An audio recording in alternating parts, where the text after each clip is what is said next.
Welcome to Hip Hop Now Podcast. If you're from the future, you know what to do. Get your ass out of here. Don't disrespect the legend. Hip hop is here to stay. Let's get right into the business.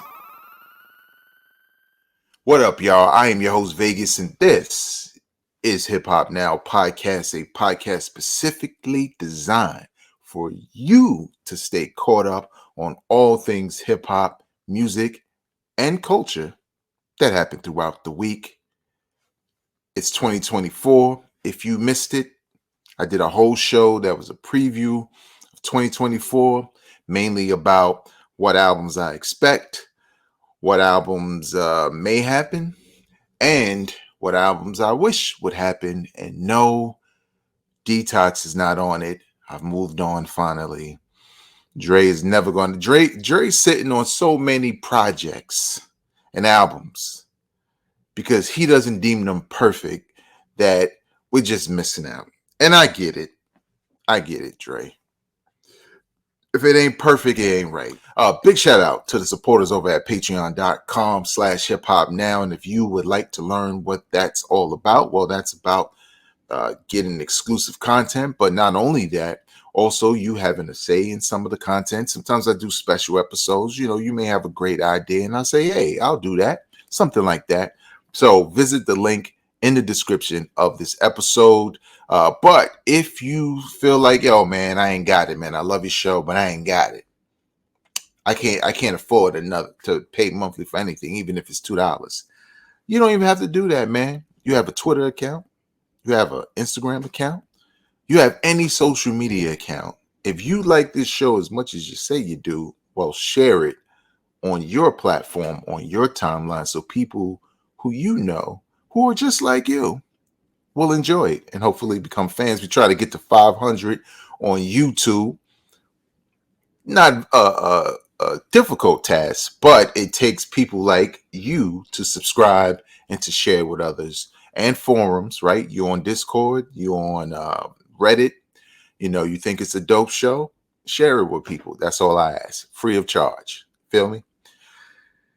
Big shout out to hiphopdx.com, allhiphop.com, thesourcemagazine.com, and a couple of places where I get some of these stories from. Let's get right into the business. Hip hop was number one in 2023. But like I said in the intro, if you're listening to the audio version, what does that mean? Right? So this article comes from Hip Hop DX.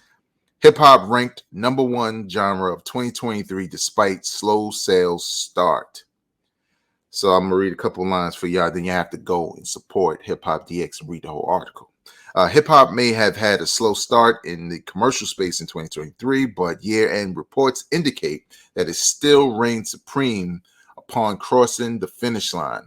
On Wednesday, January 10th, chart data shared that R&B/hip hop was the number one genre in the U.S. in 2023 with 277.27 million total album equivalents sold. That's 25.3% of the market. And then for those, you know, who don't want to do the math, it's spread amongst the other genres of music like country and rock and all that stuff, right? But hip hop dominates with the lion's share of that. Now, what's interesting about this, and I should probably follow chart data on Twitter. That's just me. What's interesting about this is there was a conversation in 2023 about the performance of hip hop, right? Why records aren't really selling like they used to. That's not really news, right? Because I think streaming services, and especially now when you have retailers like Best Buy and Target deciding, you know, physical media isn't it anymore, because it isn't, right? When new albums drop, no one's driving. Well, two of y'all, but no one's really driving to the local record store, if they still exist in your area, or, and we're not counting vinyl, that's a whole different thing. Uh, or going to, the local Target or Walmart to be like, yo, I gotta go get, I heard, Benny the Butcher new album's out. Let me go get it. That's not a thing anymore. It's unfortunate, but it's not. What happens, right? The music enthusiasts, for the most part, and the fans, we either stay up for the release at midnight so that we could hear it and then go and tweet about it and all that. Or like me, if you're an old man, like I listen to it in the morning when I'm in the gym, because that's what I do. But never do I sit here and say, yo, I gotta go pick that up. Because why? Because it's just super convenient, right? Like it's already the album's already loaded here. It's the same thing with video games, right? We used to go Midnight Madness. Oh, new Madden's out. Go wait online and get it. I don't do that no more. I pre-order it in advance. It downloads at midnight. If I feel like checking it out at night, I do. If not, I wait till the morning. I already have it, right? Like Jay-Z said on one of his songs, I'm already home. Okay. So in a lot of ways, the way we consume new music and music in general, and it's kind of like the gift and the curse, but it has changed. And what makes it the gift for a music fan like myself is I get to listen to more than I would have back in the day, where I had $20 and I came there to buy 2 albums, and for the most part I couldn't listen to all the ones I was interested in. I almost had to know what I wanted or be curious enough to go and buy it, right, to check it out. Now you can sample everything. You can decide I'm gonna just stream it. You can decide I'm gonna buy it from iTunes or whoever. Uh, but it's just a different world. And I think when you look at these numbers, hip hop is within every genre for the most part, right? Its influence is all over the place. That's why they clump, especially more than ever now. That's why they clump R&B and hip hop together, because I mean, a lot of these singers, they damn near rapping. To be honest, they're not really singing, right? You don't get enough ballads to show their skill in their genre of music, which is closely related to soul music than anything. It's more like hip hop, and it's in everything, so it makes sense. But the question is it the number one genre because of quality or popularity? I think it's the latter. As much as we may feel like there are artists who completely release nothing but quality music all the time. Now, I'm not just talking about an older generation, but I'm talking about a younger generation, even cats who's been in the game for like 10 years or whatever. They do not add up to the majority of music that's getting released that's making this popular, making this art form popular. A lot of it is artists who some of y'all don't like. You know what I'm saying? It's all of them. It's that whole factor. The conversation around hip hop is stronger than the music itself when you look at all of it. And that's a problem for a music fan like myself, because I like quality. You know what I'm saying? I like catchy stuff, and there are a couple of things I rock with because I'm like, yo, I like it. It's cool, right? Doesn't have to be bar king music. Doesn't have to be boom bap. But if it's cool, I like it, right? Now that doesn't mean I'm as invested in your music as I was with a Nas or Jay-Z, or Big or Pac or people like that who generally released quality music, right? Mos Def, Coogee Rap, and I know there would be a debate on, okay, well, yeah, it's popular, but it's popular because it's good. No, it's not. Not in every case. Because I will literally watch people on social media defend an artist by using their finances or their popularity, right? Or record sales. And that was always a thing. they never really quote the music and what they're doing with the music. They only defend, yo, it's lit, or they only defend the finances and the popularity of it. But quality music can get you both of those things anyway, right? Now I'm trying not to be biased, but y'all know Kendrick is my guy. He's able to be popular and make money and still have integrity within the art he creates. Now, not many people get that nowadays, and I dig it. But that's a great example of there was a time where you made money and you were just as popular because your music was good and it was thoughtful. Talking about what you bought, that ain't really original. I mean, it's not. But maybe if you do it in a unique way, it's dope. But a lot of y'all are not doing it. Yeah, there's no uniqueness to what you do. You say what everybody else is saying. Talking about your vagina, because it's a family show, we're gonna say vagina, we're gonna go with that. As your basis for who you are and why you're dope. Come on, man. Who really impressed by that? Virgins? Maybe. Maybe not even them. So you see what I'm saying? Like, there has to be more than just popularity. Now, it's dope that hip hop is as popular as it is, but this debate is not going to go anywhere because music lovers from decades of music of different genres know when they see quality work. Just look at T-Pain and his covers. Posted that covers album months ago. Nobody said nothing. I told y'all he was singing. Came out with a live version, did some videos, and now you're like, oh, T-Pain can sing without the. Come on, Jack. Let's just move on to the next topic. The 10th anniversary of Isaiah Rashad's debut, Cilvia's Demo, happens right here in 2024. If you from 2025 and you watching this and is mad old, get your ass out of here. You already know, man. You already know. Okay. But two things about the 10th anniversary of this project or this debut and why I chose to point it out. I don't hear enough about this brother, Isaiah Rashad. He's nice with it on the mic. He puts out quality work. We talked about quality, right? But he just doesn't get enough love, in my opinion. Right? Like there are a number of people who I hear being talked about all the time who are also nice.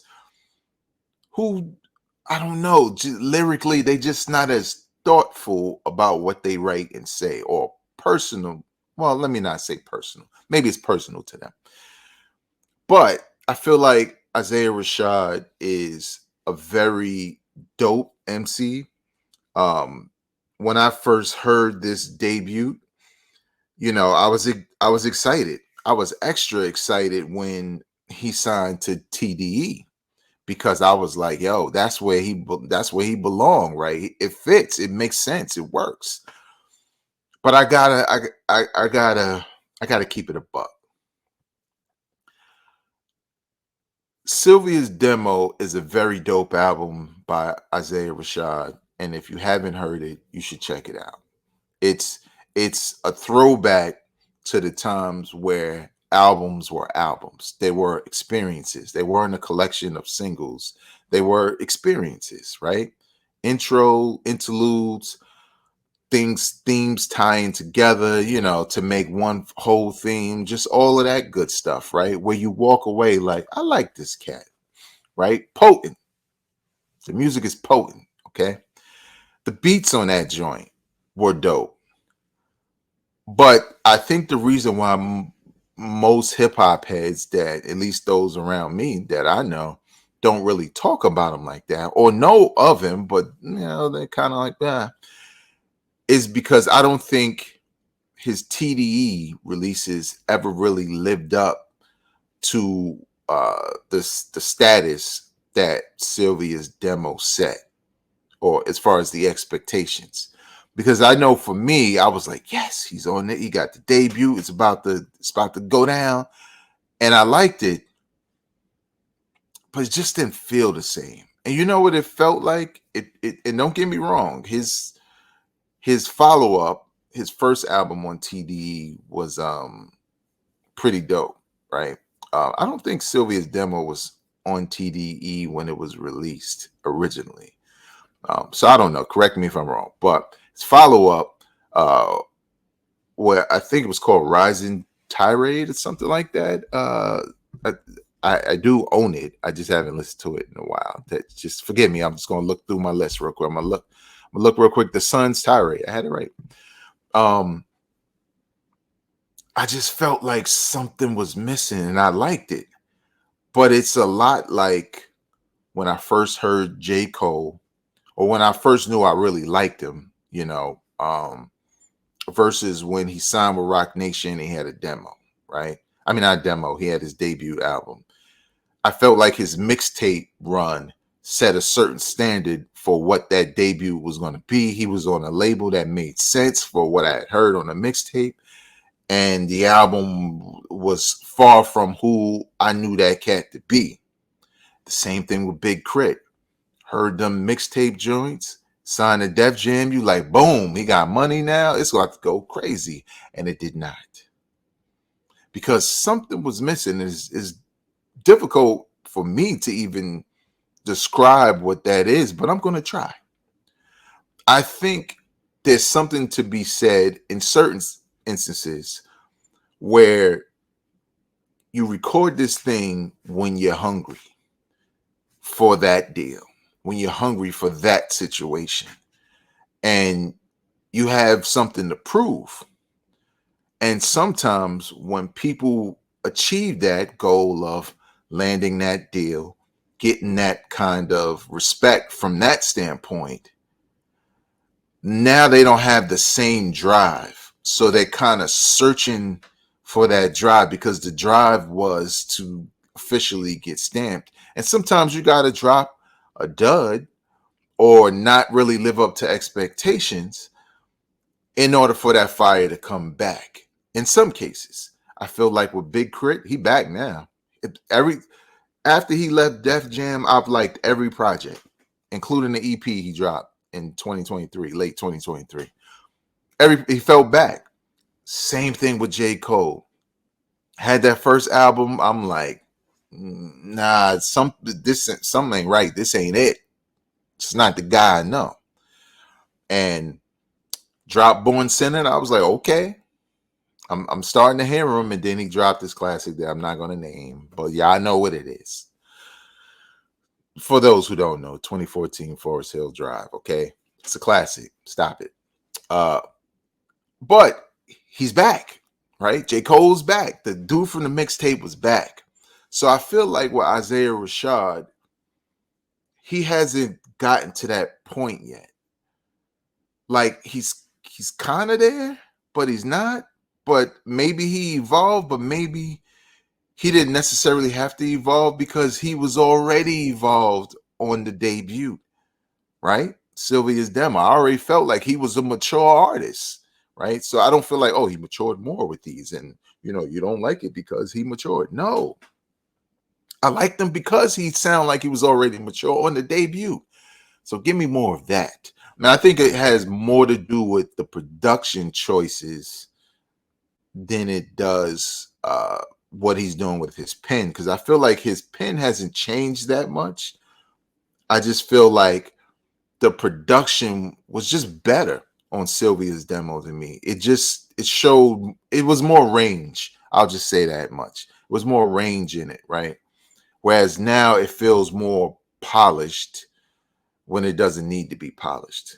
Sometimes it's okay to maintain a certain sound and stigma because it works for an artist. I'll always say this. When I first heard Wu-Tang, I didn't think anything about, oh, this joint need to be EQ'd. Oh, it need to be mastered. Oh, no, it was just grimy, We in a room, we making dope hip hop, we making gun sounds that don't even sound like gun sounds. On who cares? This joint is crazy. Sometimes it's okay to just do that. That's all I'm saying. Not that Isaiah Rashad needs to do that, because I think what he needs to do is just find that fire again. Um, and I could be wrong. I mean, he might be like, "What fire? I am," or whatever, man. But as a fan, I feel like it hasn't been the same since his debut. So if you haven't heard it and you have a streaming service or whatever, or you just straight buy music, I think if you like hip hop and you're not biased one way or another, you should check out Isaiah Rashad's Cilvia's Demo. It's the 10th year anniversary. He also has a tour um, for this project. And why? Because it's his best project. Of course, you have an anniversary of 10 years. It's his best joint. So we'll see what the follow-up is after that. And lastly, if you know me, then you know that my two favorite rappers, as far it just me picking two, but my two favorite rappers, where it's like when they releasing a project, I'm in. Like, even if I'm not feeling the first single, two singles, I don't care. I'm in. It's Kendrick Lamar and Benny the Butcher. And Benny the Butcher has been very vocal about his album leading up to its release. I think it's called Everybody Can't Go, which I think is a dope title, because it's true. Everybody can't go. But I don't think I've liked this campaign for his album. I don't think it's necessary. I already think you're dope. A lot of people already think you're dope. He originally was getting at blogs, and he says blogs, but I don't know. The blogging era is over, so I guess he's talking about videos and stuff that content creators make, right? That's what they call, not bloggers. Bloggers write or type, but that era's done, right? We know there are hip hop outlets that still do words like hip hop DX, but that's not the point. It's not enough of them to harm your legacy. But he's had words for them, and doesn't like critics and stuff like that. And I talked about my feelings on that. I just think, what do you mean? Once you put your art out to the world, no matter if you're making a movie, you drew a picture or whatever, it's going to get critiqued. Stop acting like it was a different world at some point, or a different world from where you come from, for those who are much older.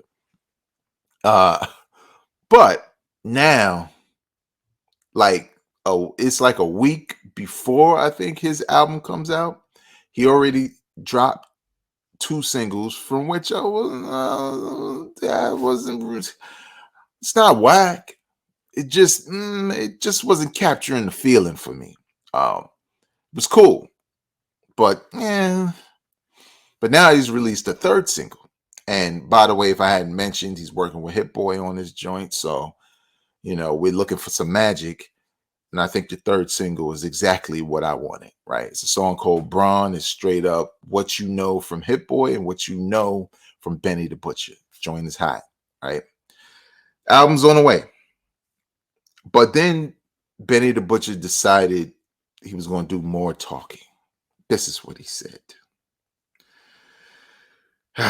When blogs, and I quote, because this ain't me, when blogs post ish like this, they be trying to get reaction out of y'all, and y'all take they bait because y'all love to banter on this app, talking about Twitter. I was speaking on creating a missing feeling in the Def Jam building. Can't wait to drop my ish on you nerds who gonna hate either way. The Butcher coming. Now, he was responding to someone retweeting a quote from Benny the Butcher. Here's the quote from Benny the Butcher. I'ma have the best hip hop Def Jam album since DMX's debut album. The blogger, or the tweeter in this case, who's Old Head Energy, I think I follow him, I don't know. He said those are some big shoes to fill. What did he say that was so wrong, Benny the Butcher? DMX debut went platinum. Then he dropped another album on that Def Jam, same year, 1998, that also went platinum in the same year as his debut, right? That's the difference. Tupac had two platinum albums within the same year, but Tupac had already been around for years, right? So he also had popularity on his side, whereas DMX had some instant popularity enough to drop two albums within his debut year and have them both go platinum. Benny the Butcher is not going to do that with one album. But that's not why I listen. My thing is two things. This dude didn't say nothing, man. All he said is those are big. That's a challenge. All you got to say is I'm here to meet the challenge. You get a lot more respect from that than getting sensitive and calling people nerds and trying to, go behind their words and say, well, he's really trying to say is this negative thing about me. No, those are big shoes to fill, right? What DMX did is it wasn't light work. It wasn't. It was a combination of a ton of things. Now, what I'll say in your Def Jam debut, which feels weird because, damn, we already got a couple joints that I consider classics from Benny the Butcher, and now you got a debut. You already debuted. The thing is with this is that name calling, which you started, is not gonna get you more fans. You need more fans to even live up to the quote that you just said. Now, what you meant, okay, I could dig it. Maybe you feel like there's a certain energy that surrounded DMX's debut that you're gonna bring back to the Def Jam offices. My only question to you, and maybe someone told you, I don't know, but you wasn't in the room to know what the climate was around that time with DMX being out and being as hot as he was. You really only know as a fan what the climate was for fans with DMX. So my thing is, will it be that for you? Because I know for me, if the rest of the album is in the same lane as his Bronze song, well, it's going to be another dope project from Benny the Butcher. Because I will say this, I don't think the brother missed. So I understand the confidence. But at the end of the day, there's a difference between me and a bunch of dudes knowing you're dope and the ladies also knowing you're dope. Because believe you me, there are a number of ladies who don't even know who some of these cats are, but they knew who DMX was. There's a lot of variables that go into it. Now, again, I hate doing this. I hate saying this, but sometimes it's better to say as little as you can. You may feel this way. Save it for the locker room talk. Don't tell the public. Because there are some people who won't take your comments lightly, right? They'll just hate on everything you do from now. They'll turn up the hate. The hate that you say exists will be turned up, and there will be people who will join the hate party versus those who are like, yeah, I could dig it. Let me see. Let me listen. So I don't think this person was trying to get at him. He just said those are big shoes to fill. And then Benny just was like, you nerds gonna hate anyway. And I usually like stuff like that because it's the word, right? Like these dudes aren't nerds. You know what I'm saying? This one in particular, they aren't nerds. Like he follow you for a reason, dog. You like your music. So I don't know. I just wish some of these rappers would stop paying so much attention. Stop being so sensitive about it that you type it. Maybe type it, look at it for a little while, like, yeah, nerds, and then delete it. Don't send it. Don't post it. Just type it, if it felt good. Or find a better way to say it. Just say, I think I could live up to the challenge and bounce. Because you already know some of them Twitter cats are going to do nothing but run down and like, well, what do you mean you can live up to the test? You can hardly, man, ignore them. Just do what you do, man. That's why we liked you. Y'all was just doing what y'all did. But the more you set yourself up for this kind of conversation around your music, the vocal minority will be the loudest, and it will feel like it's everybody, but it's not. Some of us are just like, yo, I'm gonna just press play. If it's dope, I'm gonna rock it. If it's best of the year, I'm gonna call it that. But I'm gonna listen first. I'm not gonna judge it in advance like some people will do, or like he's implying bloggers and nerds do. Because I consider myself a nerd. I got lightsabers over there. Don't make me use them joints. Whatever. What do you think, though? What do you think about Benny the Butcher's comments? Do you think he could live up to the legacy of DMX's debut album? Leave your comments in the comment section below. What do you think about the other stories I had on here? Like what are your thoughts? I do read the comments. I do respond, and I'm trying to get to 500 subscribers on YouTube. So if you're watching on YouTube or you never watch on YouTube, hit that subscribe button anyway, especially if you liked it. Hit that like button, and most importantly, share with people enjoy this kind of content. Until next time, y'all, I'm not a critic. I'm not a nerd. I'm a fan. Peace.